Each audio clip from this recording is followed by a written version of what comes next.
নমস্কার। আচ্ছা, ভারতে তো প্রতি বছরই একটা বিশেষ দিন দেশের তরুণদের জন্য উৎসর্গ করা হয়, তাই না?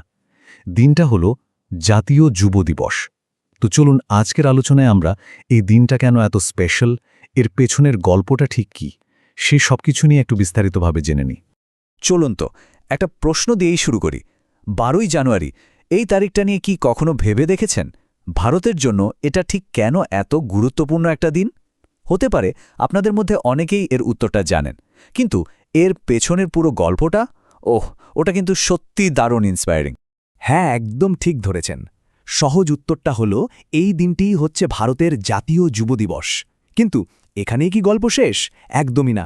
এই দিনটার গুরুত্ব কিন্তু শুধু এই একটা পরিচয়ের মধ্যে আটকে নেই, এর পেছনে যে একটা গভীর অর্থ লুকিয়ে আছে।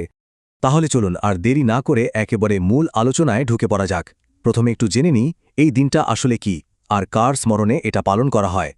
এই বিশেষ দিনটা উৎসর্গ করা হয়েছে এমন একজনের জন্য যিনি ভারতের অন্যতম শ্রেষ্ঠ আধ্যাত্মিক নেতা তো বটেই, তার সাথে যুব সমাজের কাছে এক চিরন্তন অনুপ্রেরণা। হ্যাঁ, আমি স্বামী বিবেকানন্দের কথাই বলছি। তার জন্মদিনের সম্মানার্থেই এই দিনটি পালন করা হয়। স্বামী বিবেকানন্দ 1863 সালের 12ই জানুয়ারি কলকাতায় তার জন্ম। দেখুন, তিনি কিন্তু শুধু একজন আধ্যাত্মিক নেতাই ছিলেন না, তার দর্শন, তার আদর্শ, এমনকি তার জীবনযাপনের যে ধরন, সেগুলো আজও এত বছর পরেও জেনারেশনের পর জেনারেশনকে পথ দেখিয়ে চলেছে। ভাবা যায়? তো একটা প্রশ্ন কিন্তু মনে আসতেই পারে, তাই না, যে দেশের যুব সমাজকে উৎসর্গ করা একটা দিনের জন্য এত মনীষীদের মধ্যে থেকে স্বামী বিবেকানন্দকেই কেন বেছে নেওয়া হলো? কি এমন বিশেষত্ব ছিল?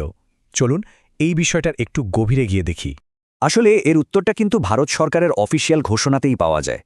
সরকার মনে করেছিল স্বামী বিবেকানন্দের যে ফিলসফি, তার যে আদর্শ, সেগুলো ভারতের তরুণদের জন্য একটা বিরাট অফুরন্ত ইন্সপিরেশনের সোর্স হতে পারে। আর সত্যি বলতে কি, এই ভাবনাটাই ছিল এই দিনটা ডেডিকেট করার পেছনের আসল কারণ। আচ্ছা, বিবেকানন্দের ঠিক কোন আদর্শগুলো তরুণদের এত ইন্সপায়ার করে? প্রথমত তার জীবন দর্শন, তারপর নিজের ওপর সেই অটুট আত্মবিশ্বাস। ভাবুন তো, আজকের দিনে যেখানে সোশ্যাল মিডিয়ার এত চাপ, ফিউচার নিয়ে এত অনিশ্চয়তা, সেখানে এই সেলফ কনফিডেন্সটা কতটা জরুরি। এর সাথে ছিল দেশের প্রতি তার গভীর ভালোবাসা, আর সবচেয়ে বড় কথা, দেশের যুবশক্তির ওপর তার ছিল অগাধ আস্থা। এই সব মিলিয়ে তো তিনি তরুণদের কাছে একজন সত্যিকারের আইকন। বেশ, আমরা তো জানলাম কেন বিবেকানন্দকে বেছে নেওয়া হলো। এবার চলুন দেখি এই দিনটা কিভাবে অফিশিয়ালি শুরু হলো, এর পেছনের সরকারি সিদ্ধান্তটা কি ছিল, আর শুরুর গল্পটাই বা কেমন। এই টাইমলাইনটা দেখলে না পুরো ব্যাপারটা জলের মতো পরিষ্কার হয়ে যাবে। দেখুন, 1863-তে স্বামী বিবেকানন্দের জন্ম। এরপর কেটে গেল অনেকগুলো বছর। 1984 সালে ভারত সরকার একটা ঐতিহাসিক সিদ্ধান্ত নিল। তার জন্মদিনটাকে জাতীয় যুব দিবস হিসাবে ঘোষণা করা হলো। আর তার ঠিক পরের বছর মানে 1985 সাল থেকেই সারা ভারতে এই দিনটা পালন করা শুরু হয়ে গেল। ব্যাপারটা কিন্তু শুধু একটা দিনে থেমে নেই।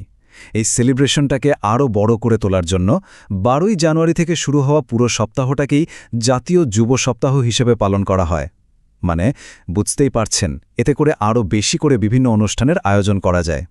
সুতরাং একটা জিনিস কিন্তু খুব পরিষ্কার, এটা কোনো একজন ব্যক্তির ব্যক্তিগত উদ্যোগ ছিল না, এটা ছিল ভারত সরকারের একটা কালেকটিভ, একটা অফিসিয়াল ডিসিশন, যেটা সরকারিভাবে রেকর্ড করা আছে। তো ইতিহাস তো জানা হলো, চলুন এবার একটু বর্তমান সময়ে ফেরা যাক। আজকের দিনে ভারতে এই দিনটা কিভাবে সেলিব্রেট করা হয়, এর উৎসবের ছবিটা ঠিক কেমন?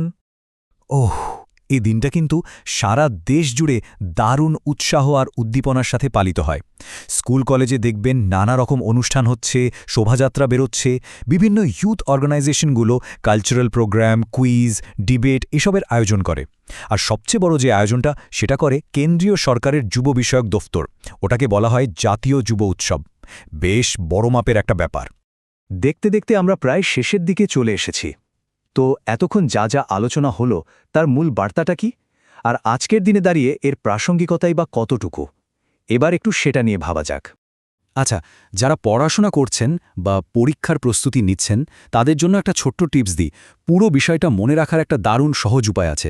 চলুন সবটা এক লাইনে সামারি করে নেই। এই একটা লাইনে কিন্তু পুরো আলোচনার সারমর্ম।